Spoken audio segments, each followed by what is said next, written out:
5G and O-RAN are no longer the subject of speculation. They can deploy at scale and with meaningful operational impact. The launch of a new private wireless 5G O-RAN network for the Naval Air Station was just under a year ago, with key vendors such as JMA Wireless, Intel, and Dish Wireless, all in support of flight line operations and equipment maintenance, that amongst other innovations. This session will cover how industry is running mission-critical applications with 5G and O-RAN in the real world. Joining us are Rishi Bhaskar, he's Senior Vice President and General Manager at JMA Wireless. Next to Rishi is Monty Groff, he's Director of 5G Solutions, Defense, Private Enterprise, that with Dish Wireless. And on the end is Caroline Chan, she's Vice President and General Manager of the Network Business Incubator Division, that at Intel. And speakers, welcome. Thank you. Well, thanks for being here. I know we're all kind of running around this morning trying to find our way, so we appreciate everybody getting here on time. Rishi, I want to start with you, if you don't mind. Certainly a lot of interest in 5G and Open RAN from the defense sector. Why this interest?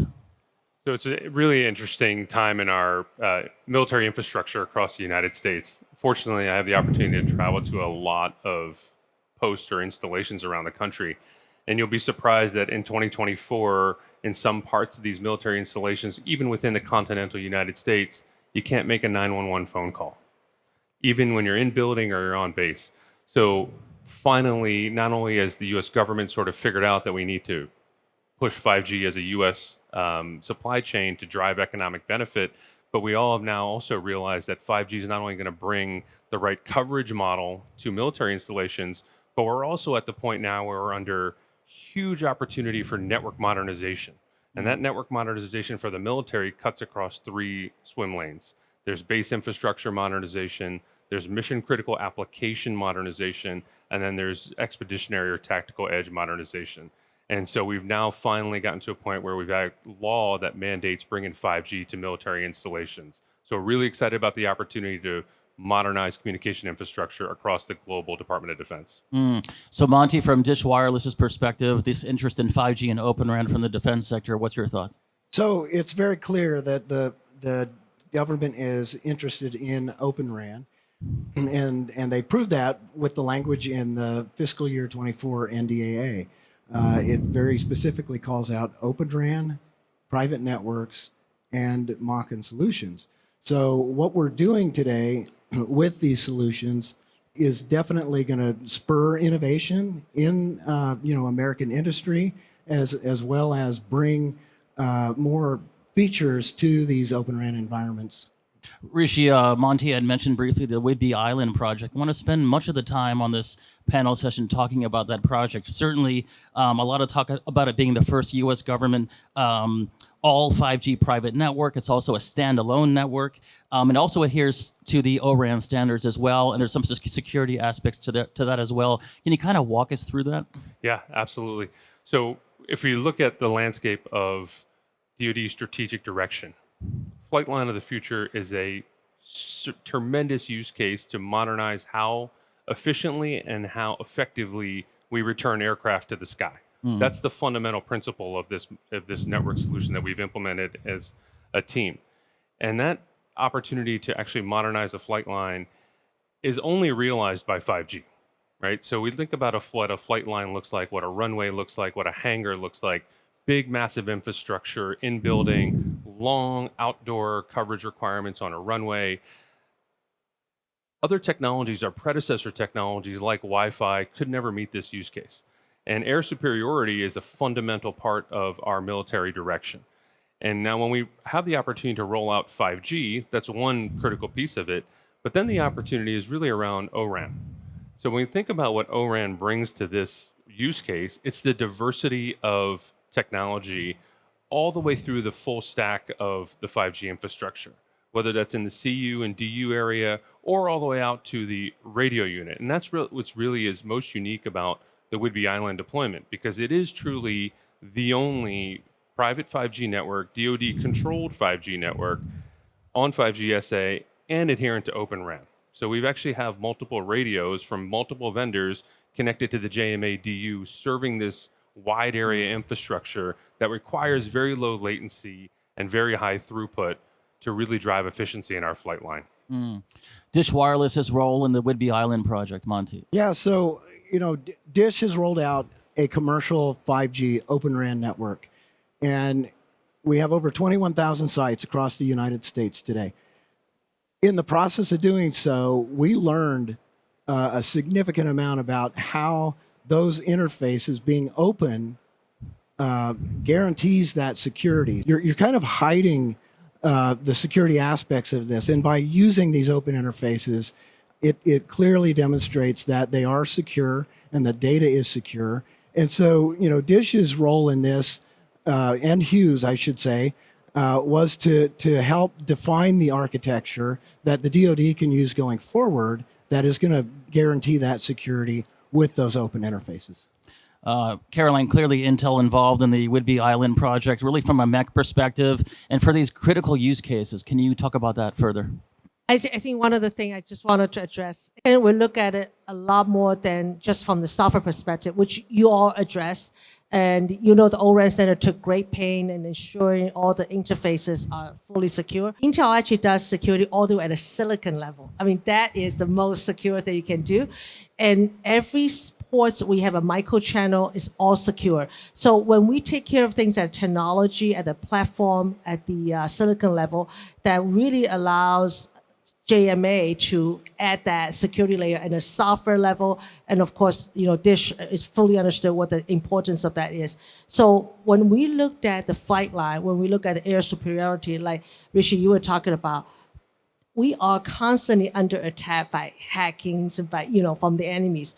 Having a secure communication line all the way from silicon to software to platform and running applications, it's truly, I think, a game changer that allows us to take the O-RAN standard 5G into a wide variety of tactical warfighter infrastructures. Add something to Caroline. As we roll out these 5G networks, what we're learning and what we should be basing our infrastructure on is essentially an ecosystem play, right? As you see, JMA is a 4G, 5G RAN provider. We have Dish as a macro operator and Intel as an infrastructure provider as well. But really the mobile edge compute component that Intel added to this network architecture allowed us to drive all those applications to the actual flight line. Yeah. So fuel efficiency, corrosion detection, maintenance and repair are all running obviously through the network, but bringing that edge compute component capability allowed us to deliver that to the edge in real time. So it's truly an ecosystem play and a great partnership amongst us. That's an excellent point. Having private network is obviously a communication protocol, but more importantly, enables a significant edge compute truly on the edge, and also allow us to bring in different applications, which is very vertical specific, in this case, defense, and also bring a lot of the AI component, edge AI that people talk about, edge AI everywhere. This allows that data cannot be stale. Data is time critical. Having a connectivity piece plays a huge part of what the Mac can bring the benefit. Rishi, it's a good segue into the next question. So I wanted to talk to you about these smart warehouse solutions. And certainly the public sector is having some issues and challenges around supply chain and logistics. How are those smart warehouse solutions lending themselves to those issues? Yeah, so we've obviously talked a lot about flight line of the future. The other really top of mind use case for the department is warehousing and logistics. Unfortunately, we live in a world today where there's wars breaking out all over the place, and we hope that stops. But traditionally, if we look back at the history, wars are won on logistics. And how do we resupply and supply our frontline armed forces as fast and as efficient as possible really gets into fixing the infrastructure back home and rolling out smart warehouse and smart logistics type of solutions. So in addition to the Whidbey Island project, we deployed a smart warehouse system at Marine Corps Logistics Base, Albany. I'll spare you a lot of the details, but that was a highly complex deployment, a highly comprehensive deployment, I should say, with multiple layers of network architecture. But the real benefit out of that is the efficiency we've driven in the warehousing use case. So think about what actually happens in these warehouses. There's dozens and dozens of people. There's everything from nuts and bolts to tanks that are accounted for in these warehouses. And so by automating warehouse inventory management, dock to stock types of use cases, we've been able to reduce manpower by 50% in the warehouse. So we're taking Marines that were walking around a warehouse with clipboards and paper, counting inventory, and we've automated all of that on the power of 5G, plus the application space integrated back into the Marine Corps' warehouse management system. So a tremendous use case, allows us to be much more efficient in how we supply and resupply our armed forces in the field. Monty, there's oh, sorry, go ahead. No, I was going to say similarly at Whidbey Island, the edge compute has taken something that was a 4 to 5 day process in a turbine blade inspection and turned that into a matter of hours, because now they can review the images from these turbine blades immediately using AI at the edge. Yeah, it's an incredible advance, and it helps let the warfighter do what they were actually trained to do, and not have to, stand in a hangar and take photographs of turbine blades. Or clipboards, right? I was a software engineer by trade, and I started my career in the .com boom. Don't judge my age, but I used to say with Java and a database, I could do anything online. Now I say with 5G and edge compute, we can do anything in infrastructure and modernization. So really the world's in front of us to take advantage of. Yeah. That's going to be the title of our next session. I like that. Monty, I wanted to go with you on, certainly we're mixing and matching on vendors for 5G Open RAN. How do you think that played out with the Whidbey Island project? It was great. So, we brought additional spectrum. So we're using CBRS and N71 at Whidbey Island. And in order to do that, we had to bring in an alternate radio vendor to complement the JMA CBRS radios. And because of the adherence to standards of the JMA O-RAN solution, it was a no-brainer. And we brought this radio in a matter of just a couple of weeks. We had this up and running. And that's unheard of in any other environment. I don't think there was any other way we could have done that if it were not for obeying the tenets of Open RAN. Can I comment on that? Because all these smart JMA engineer guys are standing back here. It's really kudos to this team that within 2 weeks, we were able to have multi-party radio units, a fully deployed operational system serving a mission-critical use case at a decent amount of scale on a military installation. It's really unheard of. It's the first of its kind in the industry. And I have to add to that too. So, typically in these government endeavors, you do a preliminary design review, a critical design review, and then you go do the work.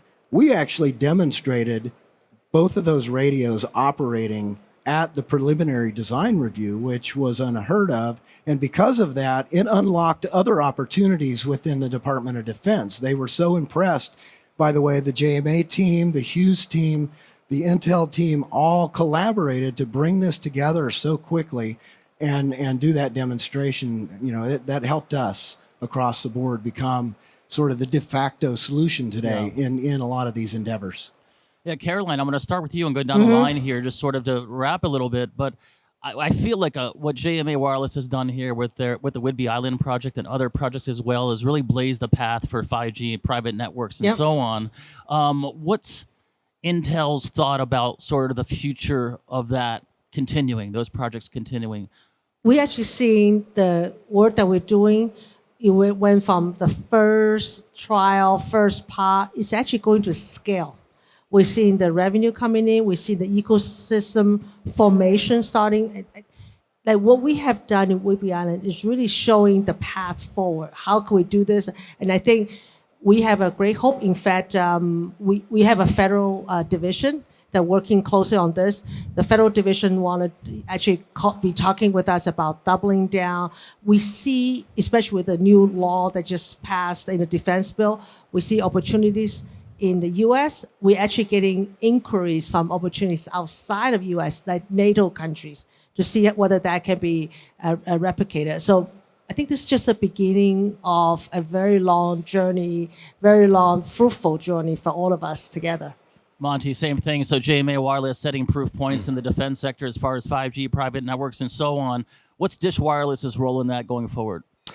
We want to continue to collaborate with this great team here, with the other partners that were involved in Whidbey Island. But I have to say, developing that scalable, repeatable solution is key. Yeah. So taking what we did and what we learned there and packaging that up into something that can be deployed en masse across all of the military bases in U.S. and OCONUS as well.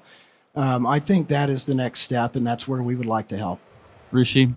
Abe, it's really important to understand the economics behind what we've done here. Not only have we done some major technology breakthroughs and proved to the world that O-RAN is real and O-RAN is here to scale, and we've got it up in a matter of weeks in a mission-critical environment, but really what underpins all of that is the domestic supply chain that has introduced with companies like Intel, Dish, and JMA, but also the economies of scale it introduces as well, because we're not going to be limited to one stack of radio infrastructure anymore. We're going to be able to mix and match parts, drive the most efficient use cases we possibly can by leveraging the global ecosystem of OEM infrastructure providers, as well as software providers, as well as chipset providers.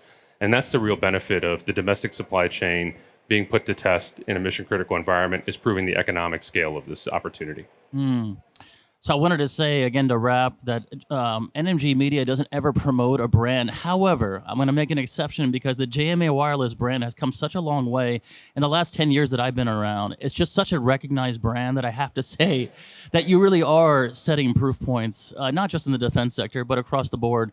And a number of technology aspects. And I would say that and I say that you also have a very robust ecosystem as well with Dish Wireless and Intel as well. So not promoting anyone, but I wanted to say that because it's recognized by everybody. No, and I thank you for the comments, Abe. We've done a lot of work over the last several years to really not only become a technology innovator, but also meet real business cases. We drive business cases in the enterprise sector, whether it's a stadium or a transit hub.